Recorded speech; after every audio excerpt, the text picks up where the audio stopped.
বিশ্বনবীকে special surprise দেওয়ার জন্য আল্লাহ প্ল্যান করলেন। জিব্রাইল ডেকে বললেন, ও জিব্রাইল, আমার পেয়ারা নবীকে স্পেশাল সারপ্রাইজ দিব, কিন্তু এই সারপ্রাইজের গিফটটা তোমার হাত দিয়ে আমি দিতে চাই না, তুমি দিয়ে আসলে হবে না। আমার পেয়ারা নবীকে দুনিয়া থেকে টান দিয়ে আমার আরশের উপরে নিয়ে আসো।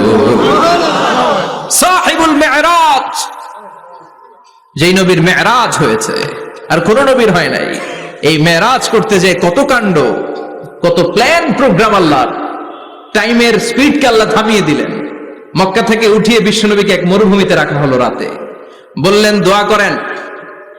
দোয়া করে বিশ্বনবী বললেন, ভাই জিবরাইল, এটা কোন জায়গা, কোথায় দোয়া করব?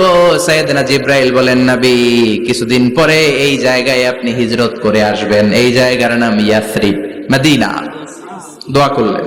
আবার সেখান থেকে তুলে এক পাহাড়ে রাখা হলো, নবী দোয়া করেন। দোয়া করে নবী বললেন, এটা কোন পাহাড়? অন্ধকার, আমি তো কিছু চিনি না। সাইয়েদনা জিবরাইল বললেন, নবী, এটা সাধারণ পাহাড় নয়, এই পাহাড়ের কথা আল্লাহ কোরআনে বলেছেন, এই পাহাড়ের কসম আল্লাহ কোরআনে খেয়েছেন। এই পাহাড়টা হলো আপনার ভাই মুসার পাহাড়, তুর পাহাড়।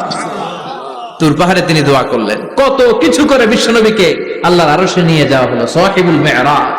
বিশ্বনবী ছাড়া আর কোন নবীর কি এরকম মেরাজ হয়েছে?